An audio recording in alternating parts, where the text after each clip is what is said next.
आज हम पढ़ेंगे अस्थमा। अस्थमा क्या होता है? Asthma is a chronic inflammatory disease of airway caused by allergic response. Asthma क्या होती है? क्रोनिक इन्फ्लामेटरी डिसीज है, मतलब इन्फ्लामेशन, आपको इन्फेक्शन हो जाना उस जगह पे, ठीक है। तो किसके द्वारा होती है? एलर्जिक रिस्पॉन्स के द्वारा, एलर्जिक रिएक्शन के द्वारा होती है। अब इसको कैसे आइडेंटिफाई कर सकते हैं कि रिवर्सिबल नैरोइंग ऑफ एयरवे, आपका उसको जो ब्रोंकाई होता है उसका एयरवे क्या हो जाता है? नैरोइंग हो जाता है, और ब्रोंको कॉन्स्ट्रिक्शन हो जाता है। ब्रोंको कॉन्स्ट्रिक्शन मतलब सिकुड़ जाता है, ठीक है, स्पाज्म हो जाता है, congestion and thickening of wall हो जाती है, आपकी जो आउटसाइड लेयर होगी ना उसकी वॉल ऑफ थिकनिंग हो जाती है, ठीक है। तो wall of bronchi and accumulation of mucus, mucus का एक्युमुलेशन होने लगता है। तो आप इमेज में देख सकते हो कि जैसे आपका नॉर्मल ब्रोंकाई की वॉल हो गई और आपका ये थिकनिंग वॉल नैरोइंग कॉन्स्ट्रिक्शन हो गई, तो ये आपका म्यूकस हो गया जो ये बीच में भरा, ठीक है। इसकी वजह से आपको वीजिंग होगी, आपको ऐसा पता चला कि वीजिंग होगा और म्यूकस सीक्रेट होगा, ठीक है। ये क्या होती है? एक्यूट अटैक होता है, मतलब सडन आता है और कुछ दिन की, ज़्यादा दिन के लिए हो जाता है, सेवरल डेज के लिए, 7 दिन 8 दिन के लिए हो जाता है। ये मेडिकल इमरजेंसी भी हो सकती है, ठीक है। इससे क्या होता है? कई लोगों को सांस लेने में दिक्कत होती है, ठीक है, और वीजिंग होने लगती है, ठीक है। तो ये होता था आपका मसल्स हो गया, एयरवे हो गया, ठीक है, एयरवे क्रॉस सेक्शन, ठीक है। तो अब आपका होता है thick and airway wall. Thick and airway मतलब एयरवे आपकी वॉल क्या हो जाए? थिकनिंग हो गई।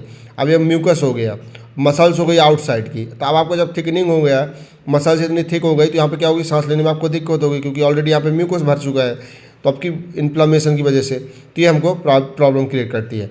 तो इसमें देख सकते हैं टाइटेंड, मतलब यहाँ पे आपकी जो वॉल टाइटेड हो जाती है, ठीक, कंस्ट्रिक्ट हो गया एयरवे आपका। Inflammatory disease, narrowing airway, implant air flow, मतलब कि इन्फ्लामेशन वाली एयर आएगी अब आपको, है ना, इन्फेक्टेड एयर हो गई यहाँ पे आपको, क्योंकि अब एयर प्रॉपर क्रॉस नहीं कर पा रही है ना। तो ये सब हमको देखना है। अब आते हैं कॉजेस। कॉजेस क्या हो सकता है? कॉजेस में आएंगे हम उसको कारण क्या कर सकते? There are some factors which are responsible for the asthma, मतलब इसमें कई सारे ऐसे फैक्टर्स होते हैं जो रिस्पॉन्सिबल किसके लिए होते हैं? अस्थमा के लिए रिस्पॉन्सिबल हो। तो अब आता है इन्वायरमेंटल फैक्टर। इन्वायरमेंटल फैक्टर में क्या आता है? Change in temperature, mostly cold air, मतलब जैसे टेम्परेचर चेंज होता है, एटमॉस्फेयर चेंज होता है, ठंडी हवा आई, गर्म हवा आई, उसकी वजह से हमारा ये ब्रोंकियल और अस्थमा का ये सब एटमॉस्फेयर चेंज हो जाने की वजह से भी ये होता है। चेंज इन ह्यूमिडिटी, ह्यूमिडिटी मतलब ड्राई एयर, कभी मॉइस्चर, इसकी वजह से भी हमारी बॉडी में अस्थमा होने के बहुत चांसेस रहते हैं रेस्पिरेटरी ट्रैक्ट में, ठीक है। एटमॉस्फेरिक पोल्यूशन हो गया, जैसे एटमॉस्फेरिक मतलब हम एटमॉस्फेयर में रहते हैं, तो सिगरेट हो गया, इंडस्ट्रियल स्मोक, धूल धक्कड़ी जो उड़ता है, सल्फर डाइऑक्साइड, फॉर्मल्डिहाइड, ये सब क्या हो जाते हैं? हमारे अस्थमा के कॉजेस हो सकते हैं, इससे एलर्जिक रिएक्शन होता है। Allergen inhalation, food treated with sulphate, beers, wines etcetera, ये सब जो सेवन करते हैं उसको भी अस्थमा हो सकता है। स्ट्रेस, इमोशनल अपसेट, कंटिन्यू कुछ बहुत ज़्यादा चिंताएँ करता है, स्ट्रेस लेता है, अपसेट रहता है, उसकी वजह से भी। मेडिकेशन हो गई, एनेसाइडाई, नॉन स्टेरॉइड इन्फ्लेमेटरी ड्रग्स हो गई, बीटा ब्लॉकर्स हो गई, ये हमारे अस्थमा के मेन कॉजेस हो सकते हैं, ठीक है। अब आते हैं रिस्क फैक्टर में। रिस्क फैक्टर में क्या हो सकता है? कभी कभी फैमिली हिस्ट्री भी हो सकती है यार, उसकी कोई फैमिली किसी को रहा हो, हिस्ट्री ऑफ एलर्जी, मतलब कई लोग इस चीज़ से बहुत एलर्जी होती है, ठीक है। पैसिव स्मोकिंग हो गई, आपकी ओबेसिटी हो गई, है ना, तो ये सब क्या हो जाती है? हमारे रिस्क फैक्टर हो सकते हैं। इस फैक्टर ये मतलब एक सस्पेंस होता है कि ये हो सकता है, इनकी वजह से भी हो सकता है, ठीक है। अब आते हैं की ऑफ अस्थमा अटैक्स। देखो अभी आपको सिंपल वर्ड में बताता हूँ की ऑफ अस्थमा अटैक। देखो ये लिखा है आपका एन मतलब नोज एंड साइनस प्रॉब्लम हो सकती है आपको, है ना। एक्सरसाइज हो गया, एयर पोल्यूशन हो गया, रेस्पिरेटरी इन्फेक्शन हो गया, रैपिड इफेक्ट ऑफ इमोशन हो गया, ऑक्यूपेशनल फैक्टर जैसे डस्ट और केमिकल्स। ऑक्यूपेशनल मतलब जो कई लोग खेती बाड़ी करते हैं ना, ठीक है। एलर्जन हो गया, डी से ड्रग्स हो गया, NSAIDs जो non steroidal anti inflammatory drugs हो गई, ठीक है, NSAIDs, ठीक है। ये होता है हमारा की ऑफ अस्थमा अटैक, इसको ध्यान से रखिए, इसको नोट कर लीजिए आप लोग। अब आते हैं हम टाइप ऑफ अस्थमा, ठीक है। अभी चलो ठीक है, सॉरी, रिस्क फैक्टर अभी और कुछ है।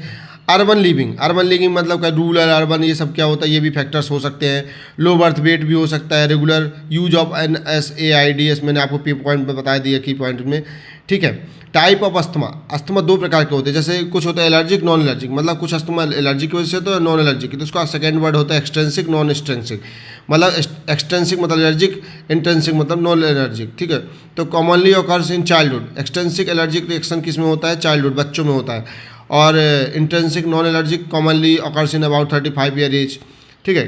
तो ये होता है आपका टाइप ऑफ अस्थमा, दो प्रकार के होते हैं। अब आते हैं clinical manifestation. Clinical manifestation sign and symptoms same बात है।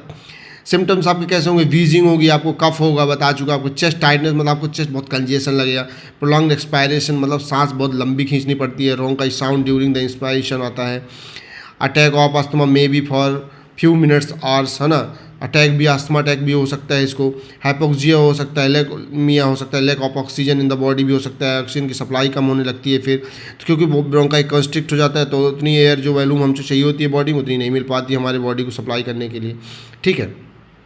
अब आते हैं पैथोलॉजी। पैथोलॉजी क्या होती है, मतलब कैसे कैसे हमारे अस्थमा फैलता है। तो हम पहले देखते हैं कि कॉमनली ऑकरिंग चाइल्डहुड वाला एक्सटेंसिंग अस्थमा, मतलब एलर्जिक अस्थमा होता है जो, तो एलर्जिक एंटीजन, है ना, तो जैसे आपकी बॉडी में कोई एंटीजन है, ठीक है, तो आपकी बॉडी में कोई एंटीबॉडी हो गई, एंटीजन आपकी बॉडी में आया, एंटीबॉडी रिएक्ट हुई, मास्ट सेल एक्टिवेट हुआ, बेसोफिल को एक्टिवेट किया, केमिकल मीडिएटर रिलीज कर उसको खत्म करने के लिए हिस्टामिन, प्रोस्टाग्लैंडिन, साइटोकाइनेज एंड ल्यूकोकाइनेज, तो क्या करता है, ब्रोंको कंस्ट्रिक्ट कर देता है, उसको रोकने के चक्कर में क्या करता है, ब्रोंकाई को कंस्ट्रिक्ट कर देता है, ठीक है, उससे क्या होने लगती है, आपको डिस्टर्ब होने लगती है। ये होता है एक्सटेंसिव अस्थमा, ठीक है। इंटेंसिव नॉन एलर्जिक में आता है आपका it being with the both parasympathetic and sympathetic response होता है, इसमें नर्व इन्वॉल्व हो जाती हैं।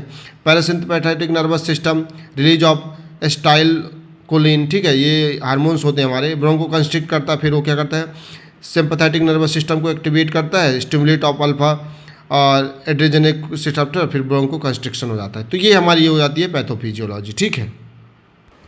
अब आते हैं हम डायग्नोस्टिक एवोल्यूशन में। फिजिकल एग्जामिनेशन करेंगे, उसकी history collection, present, past and future, सब ये हिस्ट्री हमको कलेक्ट करना पड़ता है। स्पायरोमेट्री कराना पड़ता है कि कितना उसको बॉल उठा पाता है, एबीजी आर्टीरियल ब्लड गैसेस कराना पड़ता है, उसमें क्या है, एसिडोसिस, अल्कोलोसिस, CO2 PO2 की मात्रा कितनी है। चेस्ट एक्सरे करा सकते हैं, हमको देख सकते हैं। अस्कल्टेशन ऑफ ब्रीथ साउंड, मतलब वीजिंग साउंड सुन सकते हैं, वीजिंग साउंड तो अस्थमेटिक सिम्टम्स हो सकते हैं, है ना। डायग्नोस्टिक एवोल्यूट कर, कॉम्प्लिकेशन क्या क्या हो सकते हैं इसके, रेस्पिरेटरी फेलियर में जा सकता है पेशेंट, है ना, स्टेटस अस्थमेटिक्स हो सकता है, एटलेंट टेस्ट हो जाता है, कार्डियक अरेस्ट मतलब हार्ट अटैक की प्रॉब्लम हो सकती है, निमोनिया भी हो सकता है उसको, ठीक है। मेडिकल मैनेजमेंट में हम क्या कर सकते हैं, जैसे ब्रोंकोडायलेटर दे सकते हैं। ब्रोंकोडायलेटर में आता है सॉल्बुटामोल। ब्रोंकोडायलेटर मतलब ब्रोंकाई जो आपको कॉन्स्ट्रिक्शन को डायलेट करने के लिए, एयरवे को प्रॉपर क्लियर करने के लिए कुछ मेडिसिन चलाई जाती हैं, जिसको हम क्या हो सकते हैं, ब्रोंकोडायलेटर। तो जैसे आता है दे कॉजेस वाइडिंग ऑफ द एयरवे, जैसे वो जो आप कॉजेस क्या करती हैं, आपके एयरवे को वाइड करती है, मतलब चौड़ा करती हैं, ठीक है, और रिलैक्स फील कराती हैं, ठीक है। Bronchial smooth muscles by the stimulate beta receptors, आपको बीटा रिसेप्टर को क्या करती है, स्टिमुलेट करती है, स्टिमुलेट होती है बीटा रिसेप्टर्स द्वारा। तो साल्बुटामोल हो गया, फॉर्मेटरॉल हो गया, एल्बुटरॉल हो गया, ये सारी मेडिसिन क्या करती हैं, ब्रोंकोडायलेटर्स होती हैं। एक्जेंथिम डेरिवेटिव्स मेडिसिन हो गई है भाई, ये सारे इफेक्ट सबका यही है कि ब्रोंकोडायलेट करती हैं, ठीक है। तो आपके थियोफाइलिन हो गई, अमाइनोफाइलिन हो गई, डेरिफाइलिन हो गई, पर ये मेडिसिन ऐसा कोई मत लेना अपने से बिना डॉक्टर के प्रिस्क्रिप्शन के, ठीक है। एंटीकोलिनर्जिक हो गई, ठीक है, एट्रोपिन सल्फेट हो गया, एप्राटोपिन हो गया, ये सब क्या मेडिसिन होती हैं हमारी जो होती हैं। The action of this drugs include relaxation of smooth muscles, ठीक है, and decrease the secretion of mucus. क्या कहते हैं, म्यूकस जो सिक्रीट होता है, मैंने आपको बताया था म्यूकस सिक्रीट होता है, उसको कम करने के लिए ऐसी कुछ एंटीकोलिनर्जिक मेडिसिन दी जाती हैं। कॉर्टिकोस्टेरॉइड हो गई, anti inflammatory and anti allergic drugs, allergic और इन्फ्लामेशन कम करने के लिए कुछ दवाएं दी जाती हैं, जिसे हम क्या बोल सकते हैं, कॉर्टिकोस्टेरॉइड। एग्जाम्पल मेथाइल प्रेडनोसोलोन हो गया, पेडनोसोलोन हो गया, बीटा मेथाजोन हो गया, ठीक है। ल्यूकोट्राइन रिसेप्टर हो गया, है ना, एंटागोनिस्ट हो गई, जो कुछ मेडिसिन होती है, हेमेटोलोकास्ट, मोट्राइल्स जिसको हम बोल सकते हैं सन लैंग्वेज में, तो ये हमारी क्या हो जाती हैं, ल्यूकोट्राइन मेडिसिन रिसेप्टर्स होते हैं, एंटागोनिस्ट मेडिसिन हो सकती हैं। अब आते हैं की अस्थमा मैनेजमेंट, की पॉइंट इस अस्थमा मैनेजमेंट होता है, तो ये देखो, ठीक है। ए एड्रेजेनिक मतलब एल्बुटरॉल साल्बुटरॉल, एस से स्टेरॉइड्स, टी से थियोफाइलिन, एस से हाइड्रेशन IV थेरेपी के द्वारा, एम से मास्क मतलब ऑक्सीजन देना है उसको, ए से मतलब एंटीकोलिनर्जिक मेडिसिन देना है, एट्रोपिन सल्फेट वगैरह। तो ये हमारे की पॉइंट होते हैं अस्थमा मैनेजमेंट के, तो इसको विशेष ध्यान देना है। कभी कभी जैसे आप नहीं आता तो आप इतना भी लिख के आंसर दे सकते हैं, है ना। अब आते हैं mast cell stabilize. Mast cell stabilize मतलब they stop the activities of mast cell, examples cromolyn, sodium, ठीक है। तो ये दे सकते हैं हम। Step wise management of asthma मतलब एक सिस्टम वाइज हम अस्थमा को कैसे मैनेजमेंट कर सकते हैं।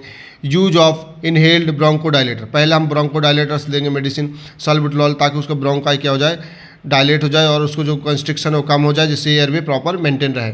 Bronchodilator inhaled and inhaled anti inflammatory agent, anti inflammatory मतलब इन्फ्लामेशन किस वजह से हुआ उसको ख़त्म करने के लिए कुछ मेडिसिन देना है, ठीक है। Inhaled bronchodilators, inhaled high dose steroid, मतलब स्टेरॉइड लेना है, उसके बाद अगर कम नहीं हो पाता है तो फिर inhaled high dose steroid plus bronchodilator plus xanthine derivatives. अगर और कम नहीं हो तो फिर हम इसको 3 कॉम्बिनेशन में मेडिसिन लेना है, जैसा कि हमने देखा। फिर additional of oral steroid to step 4, अगर अब ओरल स्टेरॉइड लेना है, फिर जब अगर कंट्रोल नहीं हो रहा तो अब स्टेरॉइड मेडिसिन ले सकते हैं, ठीक है। अब आते हैं नर्सिंग मैनेजमेंट में। नर्सिंग मैनेजमेंट में क्या कर सकते हैं, प्रोवाइड ड्रग्स एज प्रिस्क्राइब, मतलब अगर आपको डॉक्टर ने जो दवाई प्रिस्क्राइब किया है तो आपको वो दवाइयाँ उसको देना है टाइम से। ब्रोंकोडायलेटर्स को, एंटीकोलोजिक, ल्यूकोट्राइन, ये सारी मेडिकेशन उसको देना है। नेबुलाइज करना है पेशेंट को, प्रोवाइड म्यूकोलाइटिक ऑफ फैसिलिटीज, ठीक। स्पूटम एक्सपेल आउट, उसको मोटिवेट करना है कि जितना स्पूटम आ रहा है उसको बाहर निकाले। मॉनिटर एबीजी करना है, पल्स ऑक्सीमीटर देखना है, उसको ऑक्सीजन को देखना है, SpO2 देखना है ताकि प्रॉपर ऑक्सीजन मेंटेन कर रहा है कि नहीं। Elevate head of bed position regularly, provide followers position, same followers this position, expand lungs properly and relieve dyspnoea, मतलब उसको लंग्स को एक्सपेंड करना है, मतलब उसको रेस्पिरेटरी एक्सरसाइज कराना है, सांस ब्रीथिंग एक्सरसाइज कराना है ताकि उसका लंग्स एक्सपेल्ड रहें, ठीक है। Teach the technique to inhale and time when they are used to decrease symptoms, to how to hold it, pushing 2 to 5 minutes between the puffs, cleaning the inhaler, मतलब उसको हर पप के बाद हमको उसको, जैसे एक बार हमने पप लिया है उसको रख दिया, उसको क्लीन करने की फिर यूज़ करना है जिससे हमें प्रॉपर वो वर्क करे, ठीक है। नर्सिंग डायग्नोसिस तो आप जान ही सकते हो कि क्या क्या हो सकता है। इम्पेयर्ड गैस एक्सचेंजेस से आप लिख सकते हो जनरली, अगर आपको नर्सिंग डायग्नोसिस कुछ लिखना है तो। अब आते हैं हेल्थ एजुकेशन, उसको health education avoid allergic food, avoid extreme cold weather, avoid mouth breathing, mouth से ब्रीथ ना करें, avoid contact with viral infection peoples, अगर कोई पीपल इन्फेक्टेड है तो उससे हम दूर रहें। अवॉइड स्मोकिंग, अगर वो सिगरेट दारू पीता है तो उसको मना करना है कि आपको स्मोकिंग या सिगरेट दारू नहीं करना, नहीं पीना, इससे बहुत सारे आपको नुकसान हो सकते हैं।